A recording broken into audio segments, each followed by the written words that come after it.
Hi cats and kittens, it's Amy from Savor Salvage Scent.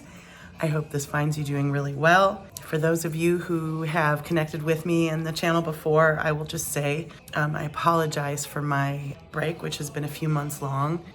I'll just share briefly that I've gone through a lot of changes the last few months. I rehabbed a house with the help of some family members and some friends, sold said house that I lived in for about 7 years, moved into a condo, and without hopefully sounding too dramatic, I'll just share that I think it seems like things are changing in YouTube and content creation and the perfume community.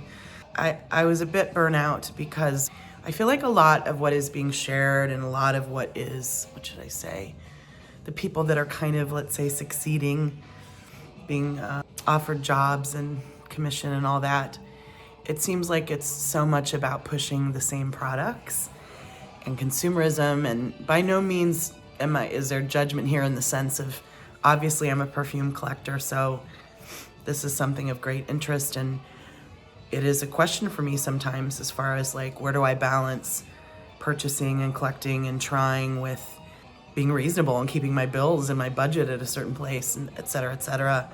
But I feel like I'm seeing the same houses, the same perfumes being talked about, the same trends. And it's really refreshing to me when somebody does something different.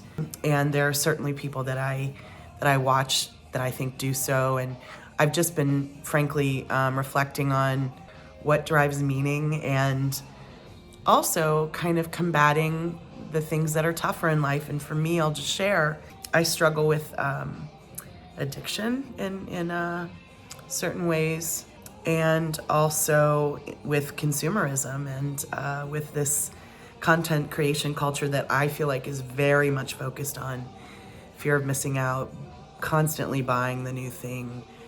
And what I'm realizing, what I've realized since the beginning, but more so now, is that I feel like there are perfumers and houses that get almost completely overlooked, and sometimes the things don't match up. So I was thinking about what I wanted to talk about or return with. I just got back from southern France. It was my great blessing and pleasure to experience, houses that have originated there and or perfumers that are making work there. And my thought is, even with some of these classic houses that have been around for hundreds of years, and with the newer noses or craters, I feel like most of these are not getting talked about much. And so I thought maybe that's a good place to start and just to share some things that I'm enjoying. So I'm focusing on all perfumes that either I purchased in or are made in southern France. I think I have about 18 or 20 here. Now, a few of these I purchased in my recent trip, but these are perfumes that I've collected over maybe 15, 20 years from southern France. So I'm gonna dive in now. So first I'm gonna start with, this is a smaller, like a more indie house. I had read about it years ago because one of these scents was very focused on licorice, and that got my attention because my favorite scent is Caron's Eau de Reglisse, and I love most things licorice, anise, and I know it's somewhat, I feel like, out of trend or off trend, but I adore it. So this house is called 1000 Flowers. Some of you will know of it, but I don't feel like she gets talked about a lot. The nose's name is Jessica Buchanan. If you get the chance ever to go to Grasse, which is where a lot of perfume houses started, I highly suggest going to her beautiful boutique. I honestly loved every single thing I smelled. I want to say that she had about 10 or 12 offerings. She's, for background, I was interested in her when I read about her. I feel like it was in Saffler Bon or something like that. I feel like she's respected in the perfume community, and she has an interesting story. I think she's from Canada, and she went to become a nose, basically to go to school, and went through the intensive schooling. I think it's about 2 years in Grasse, and then ended up staying there and opening her shop there. And I believe she's working on something exciting too, as far as lending knowledge to the greater perfume community. So I'm going to start with 1,000 Flowers. And first I'll just show you how beautiful the packaging is. I had read about this scent for years and have wanted it for so long, and I thought maybe, you know, sometimes your expectations, things will pale compared to the way you dream things up, but this was just so gorgeous. So this is Reglisse Noire. So it's a scent all around licorice. Reglisse is licorice in French, and Noire is dark or black. And this is what the bottle looks like. And this is just, you know, I'm not going to go into every single note because I'm talking about 18 or 20 perfumes today, but this is heaven to me. Here's what's amazing about it. Even though it's a black licorice scent, I actually think you could wear this year round. And for those of you who are familiar with Caron's Eau de Reglisse, that's my favorite scent. It's very licorice lemon tea. This reminds me of it, but it's more licorice, fresh spice, vanilla, maybe even a little bit of cocoa. So, but here's what's interesting is usually you'd read those things on page and think they'd be very, very dark and deep. But it's still got a softness and a lightness somehow too. So I think this is a licorice I could wear year round. So it's a very vanilla, kind of gourmand licorice, but light. It's just gorgeous. Love this thing. I want to say her scents run somewhere between 70 and 100, something like that. For the larger bottles, I think this is 1.7 ounces. And then I picked up three 10 mils while I was there as well. One I quickly gave as a gift. Her orange flower scent is gorgeous. So I'm obsessed with orange flower. I think I own 10 or 12 different orange flower scents. But hers it's just really special. Felt sun-warmed. She also kindly suggested to me that I go to the International Perfume Museum in Grasse, and the garden and the area was literally blooming with orange flower the time I was there, and that's what her scent smelled like. So I bought a 10 ml for a friend of mine, hi Autumn, and I bought two more 10 mils. I bought one called Rose Cassis Paradis, so Rose Cassis, or what would that be, black currant rose Paradise. And this is just, gosh, I smelled this and I was like, this is green and fruity floral like you'd guess by the name, but it has some complexity, and I just think it's gorgeous. It's not too sweet. Oh, it's just beautiful. And who's to say why we like what we like, but I feel like this combination has been done before, but not like this. It's just perfect to me. So I had to pick that up. I think these run about 15 euros, 15 to 18 euros, something like that.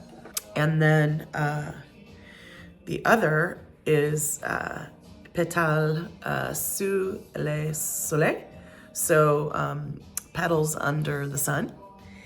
And in this case, we're talking white and yellow flowers under the sun. I also get like something really milky and creamy. That could also be, I think there's frangipani in here.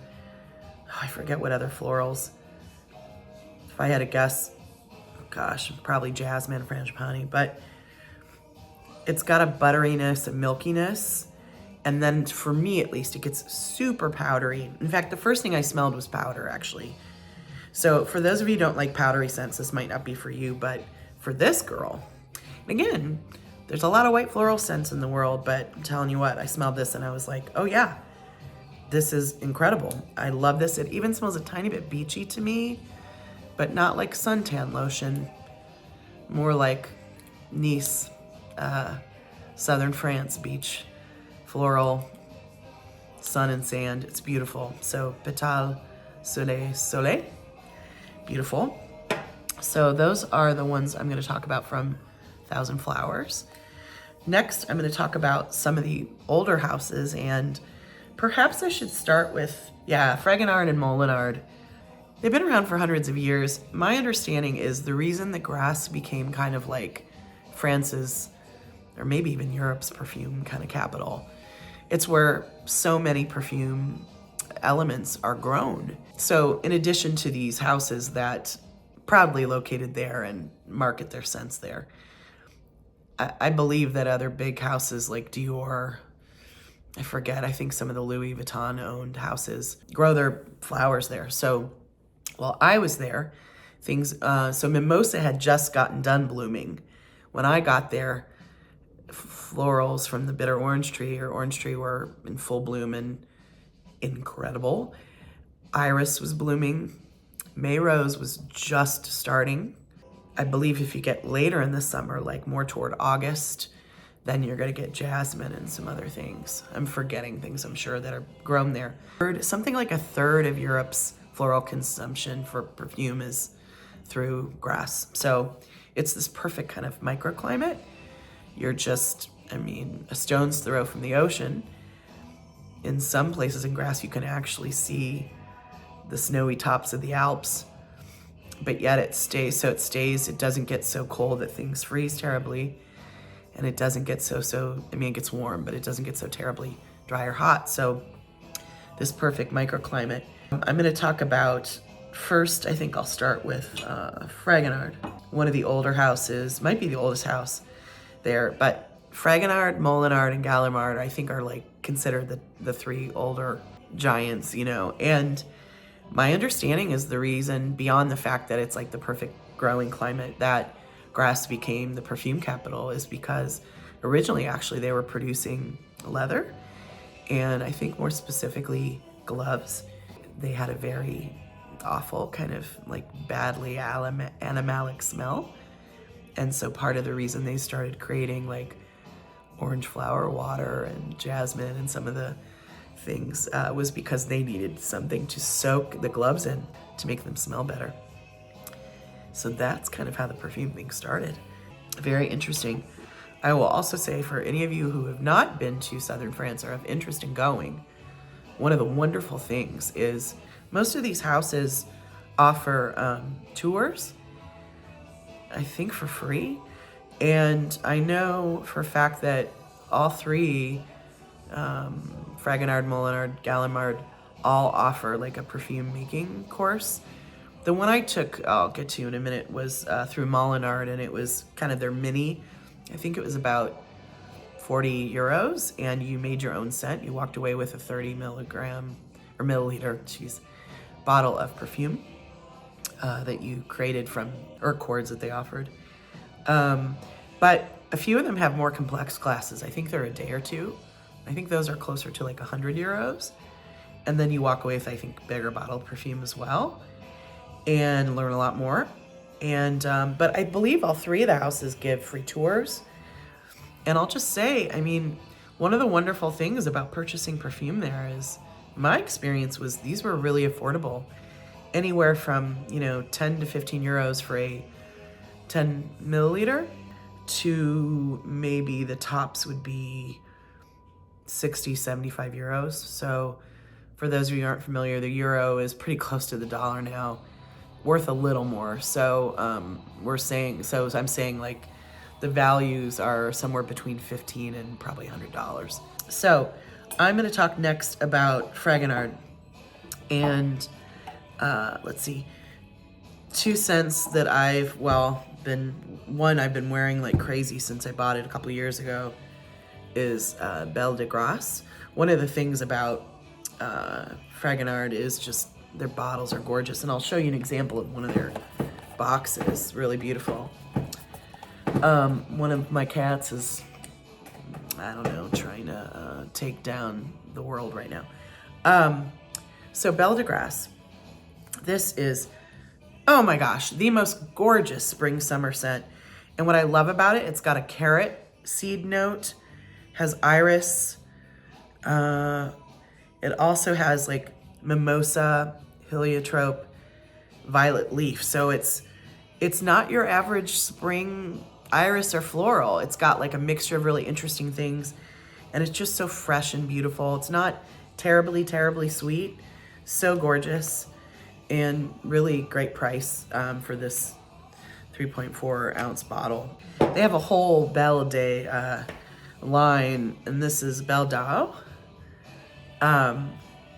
This one I just purchased. This one, okay, so once you're on their list, one of the things that's amazing to me about Fragonard is, though I live in the US, once you're on their list, oh my gosh, they send me mail like once a season, and they send all these little sample. They're like, instead of in little decants, they're like little moistelettes essentially with their scent.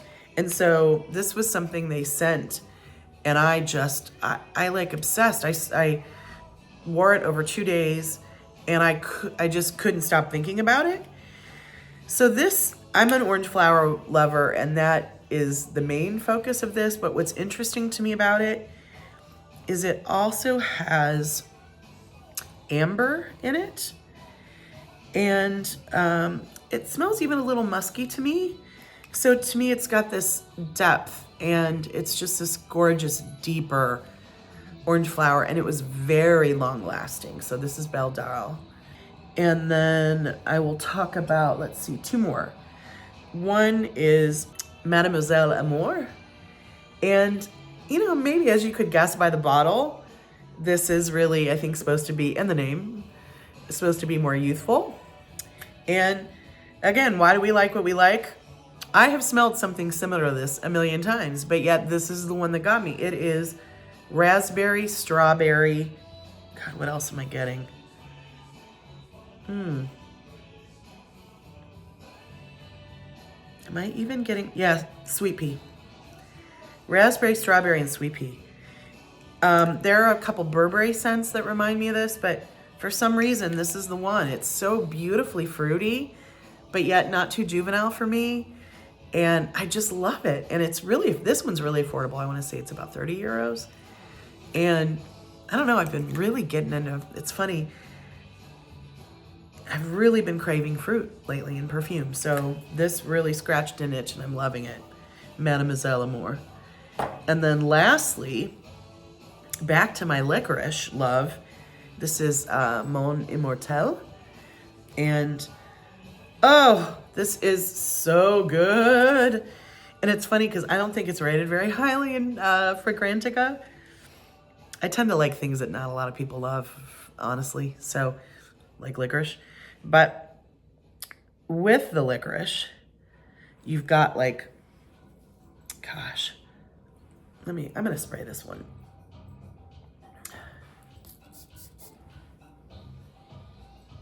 It's vanillic. It's herbal. I don't know. It smells even a little cakey. So, herbal licorice, but cakey. That's what I get from it. Nobody talks about this thing, and it is so good. I love it.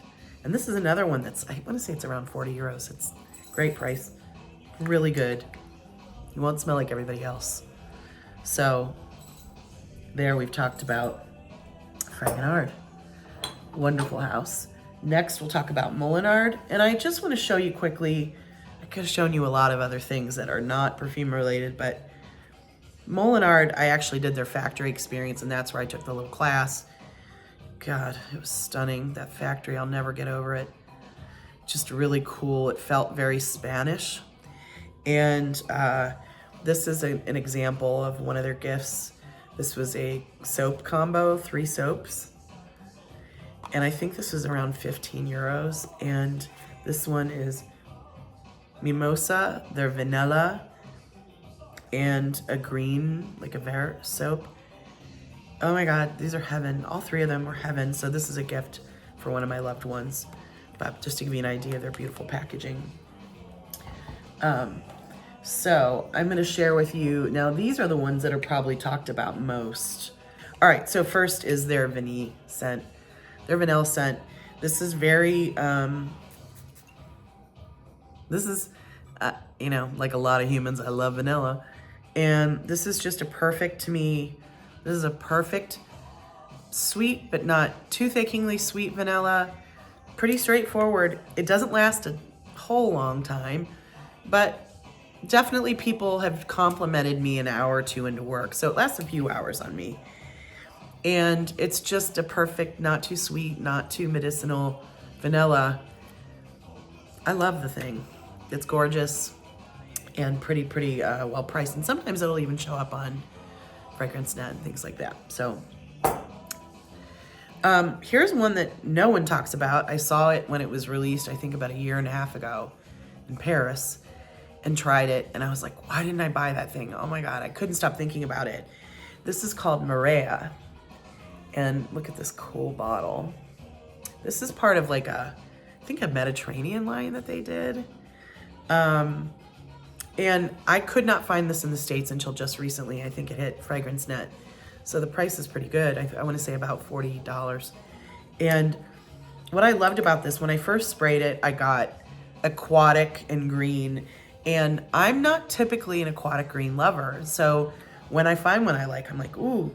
But then when I looked at the notes and learned more, I was like, well, of course I like it because it's got all kinds of things in it. It's got like fruits, florals, vanilla, etc. It's very vanillic, but it's got that aquatic feeling too. So I think it's just so interesting. It smells like nothing else to me. This is another one that, I mean, I don't know anybody who's, I couldn't find one bit of information about it beyond the basic notes. But Mirea is just tremendous. I love it. Beautiful. And now I'm going to talk about, let's see, one more that perhaps people don't talk about a lot. Their Muguet scent, which is basically Lily of the Valley. This is a 10 ml. And the reason I bought this is because it's the closest thing I've ever smelled to Lily of the Valley. I feel like when people or when perfumers make Lily of the Valley scents, they're often screechier than the scent is in nature. But this one, this is just perfect to me. It's strong. You know, this little thing, I did a few dabs. Whew, the other day I was like, wow.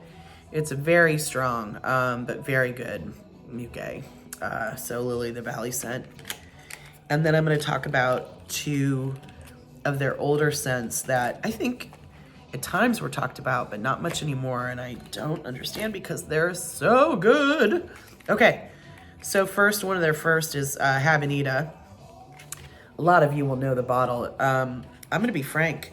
I bought Habanita when I was in my early 20s and I was really just starting to dive into like my perfume obsession. And as the kids say, I wasn't ready. Oh my gosh, I remember getting it and being like, it was one of those, I had to like put it in a bag and give it away. Fast forward, now your girl is obsessed with it. And I'm so surprised by how my opinion changed. I sprayed it on a test, you know, on a strip in the shop.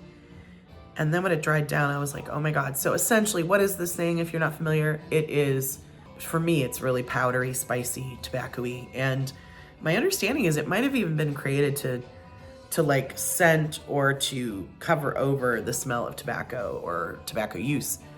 But it is just, to me, such a gorgeous, spicy, powdery scent. And when I was in the factory shop, both men and women were buying it. So, and it's been around forever. I can't remember how long, but beautiful Habanita. And then let's talk about Nirmala. This is another one I sprayed a few years ago in the Paris shop. This is the little 10 ml box. And for those of you who aren't familiar, Thierry Mugler, who, of course, rest in peace, of course, created Angel and Muse and so many amazing, groundbreaking, incredible perfumes. Not only groundbreaking for the juice, but also for the bottle design, everything. My understanding is, I think it was his mom or auntie wore Nirmala, and this is essentially, to me and to many others who love it, this is Angel's auntie. It has the passion fruit gourmand intersection that Angel has. I'm not sure if it has patchouli, but it has this depth.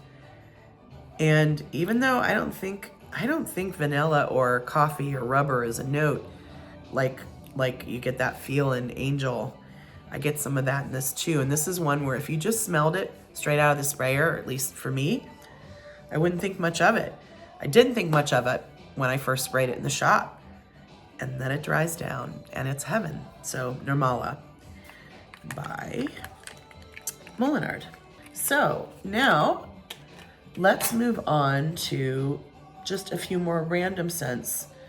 And these I really don't hear about. So that one is, I actually bought this in Paris.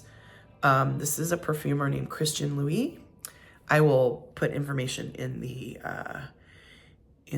notes. But my understanding is he's from the south of France and creates in the south of France. So there's a shop in Place des Vosges, I believe, in Paris. And I was really astounded when I went to the shop because it looks extremely high end. I assumed these would be $200 or $300. And the scents were like 60 or 70 euros, maybe even less. And then you can get smaller bottles for much less. This is the one that I had to walk away with. There were many that I loved, but I hope I'm pronouncing this right. I've never been to this part of Paris. Is it Biarritz? Sorry, y'all. I'm ignorant about this, even though I love France and I'm trying to learn more. But this is, pardon me. Ooh, your girl has a cold. This is the most beautiful intersection of orange flower and I'm talking like the more indolic, fleshy, buttery orange flower and tonka bean. I think some people would even see this as like almost a fougere smelling or like barbershop smelling scent. But man, when this warms up on the skin, this is one that I just can't get enough of myself when I wear it. It's that good, where you're just like, my God, this is so good. So, highly suggest looking into Christian Louis. And again, I'll put information below. That's the only scent I own by him at this time, but I would love to learn more. Something I would just recommend for those of you who haven't experienced this yet or are interested, I've noticed when traveling in France, whether it's in Paris or smaller towns, almost always either there are little shops or within the pharmacies, there are locally made perfumes and ones that you might not hardly even be able to find online. And so I found two that were really interesting. It was just a little shop called Parfums de Grasse. This was actually when I was in Nice, but the shop was called Parfums de Grasse. There were probably 12 different scents, and they're all eau de toilette kind of strength. But this is just their Vanille Coco scent. This was 13 euros, so about $15. And it is exactly what it's called. And it only lasts a few hours, but man, this is the perfect vanilla coconut. And it almost reminds me, honestly, of like one of the better scents you'd get at Bath & Body Works, but longer lasting, a little higher quality, but just scratches that itch. And this is gonna be great for layering. I've already put a good dent in it. As you can see, this was full just a few weeks ago. So this is Vanille Coco by Les Parfums de Grasse. And then another scent, and I'm not gonna spray this because this is a gift. This was like, I think 15 euros, and it's just called Caribe. So it's supposed to smell like the Caribbean, and if I remember correctly, it's floral, rummy, kind of beachy. I just loved it and thought the quality was great and the price was great, so I'm actually giving this as a gift to somebody. So, and then I'm gonna talk about, let's see, two more. Oh, the other giant, let's say, old house in southern France that is considered like a goat, as the kids say, but I feel like nobody talks about, or at least I hardly hear anybody talk about it, is Galimard. Beautiful, beautiful shop and tour. And what I walked away with was is a scent called Printemps Étoile. So it means spring star. And this is one where they had so many interesting like musks and resinous scents and vanillic scents, and I love all those. But I was there during the spring and I was really in a mood to find something really springy and wonderful. So I picked this up, and it's essentially I mean, there's more to it, but what I get from it is lychee and pear. And it's just so gorgeous. And this was like, I want to say about 30 euros, like great price. So Printemps Étoile, beautiful, from Galimard.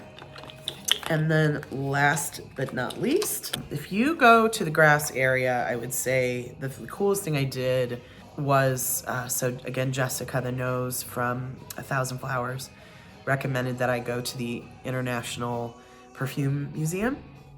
And it's really inexpensive. I think it was 5 or 6 euros. I spent 2 or 3 hours there. And very honestly, when I was first moving through it, I was like, oh, it felt kind of old school, historical. And because I spend my life in museums, I was like, oh, okay, this will be okay. And then it just got better and better and better and better and better and better. And it was so interesting. The building it's in was beautiful. My God, they had the most incredible collection of like a timeline of perfumes through the years and the bottle designs and the marketing and how perfumes are made. And I mean, I think it's 5 floors. It was incredible. Wonderful. Jessica said, you've got to check out the garden, the connected garden. So I sat out there for like an hour and, you know, saw like rows of bitter orange trees in bloom. And I experienced the most, even though I love animalic and even indolic smells, I experienced the most indolic orange flower I've ever smelled because it was so heated by the sun. It almost smelled rank, but it was amazing, if that makes any sense. But the International Perfume Museum also has the most incredible gift shop. And not tchotchke, like really good perfumes and amazing stuff. And they have their own line of perfumes, just Fragrance du MIP, which is Museum of International Perfumes. And I smelled probably 10 or 12, and all of them, honestly, were so nice. They had a really beautiful rose saffron scent. It reminded me a bit of Baccarat Rouge, but I thought it was interesting. But this was just their Vanille scent. I think this is about 20, 25 euros. This is the most, oh God, that's good. This is caramel vanilla. Butter. Buttery, it smells like a Werther's. Butterscotch, that's what I'm getting. It smells like a Werther's. And I don't know, I loved it, I love it, bought it. So, highly suggest if you're in that area, I don't know if you can find them online, checking out the line of fragrances by the International or the Musée International des Parfums. So, the International Perfume Museum. So, that is my sharing from Southern France. I would love to hear from you. Have any of you been to Southern France? Do you have any favorite perfumes that were made in that area? Are there any that you've not tried that interest you most from this video or otherwise? And lastly, as I kind of reignite the channel and explore what to talk about or some of my interests, you know, again, I'm really searching, guiding for meaning and bettering my health and wellness. And I would just love to hear from you all. What would you like to hear most from this content created community? What do you think it's lacking? What would you like to see more of? And topics, I would love to hear from you. So thanks for sharing. Thanks for spending time with me. Hope you're all well and talk soon. Peace.